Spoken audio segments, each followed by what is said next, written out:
Salut et bienvenue à tous.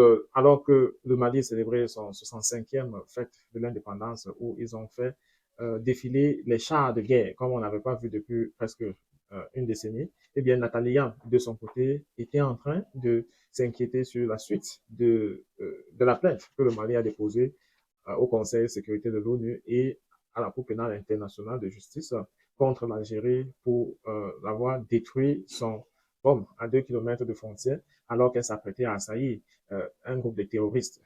Et bien que Nathalie Yam nous replonge dans les faits, en août 2022, les autorités maliennes ont officiellement demandé au Conseil de sécurité de l'ONU de tenir une réunion d'urgence pour dénoncer ce qu'elle présentait comme des actes d'agression de la France, violation d'espace aérien, appui à des groupes armés. La demande de Bamako a été portée à la connaissance du Conseil.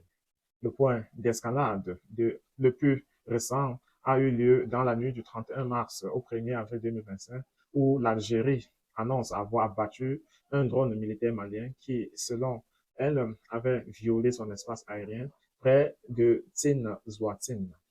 Le Mali soutient au contraire que le drone avait été abattu sur le sol malien et récupéré côté malien.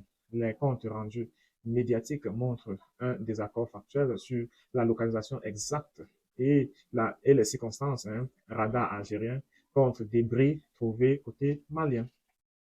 Début septembre 2025, Bamako a saisi donc la Cour internationale de justice, la CIJ, de la Haye en alléguant qu'il y a eu un acte d'agression et en demandant réparation jugement. La CIJ a confirmé avoir reçu la requête malienne, mais dans un point crucial pour la suite, à la Cour a indiqué qu'elle ne peut engager la procédure que si l'Algérie accepte sa compétence. Autrement dit, la procédure ne pourra avancer que si l'Algérie consent expressément à ce que la CIG connaisse de l'affaire. Ce qui est un jeu. Ce qui est en jeu, preuve, droit et procédure sur le plan probatoire. Les parties disent posséder des éléments contradictoires. Le Mali affirme que les débris ont été retrouvés à l'intérieur du territoire malien et réclame la communication des données algériennes, radar, images et log. L'Algérie dit disposer de données radar montrant une violation de son espace et justifiant l'intervention. Les médias rapportent ces versions opposées sans qu'une expertise internationale indépendante ait, à ce jour, tranché définitivement. Juridiquement, la CIG ne peut pas outrepasser sa compétence selon les règles de la Cour quand un État demande de fonder la compétence sur un consentement à donner par l'autre État. Eh bien, la requête est transmise à l'État défendeur, mais aucune mesure ne sera prise dans la procédure tant que, et sauf si l'État défendeur consent à la compétence de la Cour. Règle applicable à l'article 38 et paraconnexe. En pratique, la CIJ transmet donc la demande à l'Algérie, mais reste immédiatement limitée. Pas d'audition ou de fond, pas de mesures conservatoires tant que l'Algérie n'a pas manifesté son accord. C'est la raison technique du refus de procédure, rapporté par la presse, qui n'implique pas un rejet sur le fond, mais un obstacle procédural. Le rôle du Conseil de sécurité de la question pense a-t-elle bloqué la réunion? Politiquement, le Conseil de sécurité est une enceinte où la diplomatie brute pèse beaucoup. Tout État membre peut adresser une lettre et demander une réunion. Euh, la présidence mensuelle organise l'agenda, mais la tenue d'un débat approfondi ou d'une enquête dépend ensuite de la volonté collective, notamment des membres permanents. Le fait que Bamako ait adressé des grèves en 2022 est établi. En revanche, il n'y a pas de trace publiquement d'une réunion publique du Conseil consacrée à une audition contradictoire et indépendante excluant les jeux d'intérêt. Dire que la France a bloqué de façon formelle une réunion d'urgence exige une preuve précise. Par exemple, un veto sur la résolution formelle. En pratique, les décisions du Conseil résultent souvent d'alliances, d'abstention et d'orientation politique et aboutissent à l'inaction sur certains dossiers sensibles. Autrement dit, la responsabilité d'un blocage est surtout politique et collective, même si un membre permanent a une capacité d'influence décisive. Conséquences pratiques et voies possibles pour le Mali. La CIJ, tant qu'Algérie n'accorde pas sa compétence, la voie contentieuse est symbolique mais utile. Mise en lumière, pression diplomatique, la Cour a déjà transmis la demande et a formalisé le point de procédure. Le Conseil de sécurité, Bamako peut republier les éléments comme documents officiels et demander des réunions publiques ou informelles. Mais l'efficacité dépendra de l'équilibre politique au Conseil et de la disponibilité à entreprendre une enquête indépendante.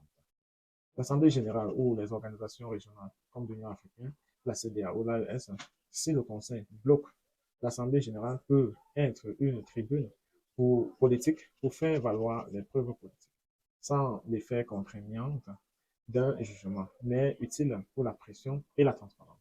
Demander une expertise indépendante. La meilleure manière d'épurer le différent factuel serait finalement une mission technique, radar, trajectoire du drone, analyse des débris, conduite par une tierce partie acceptée.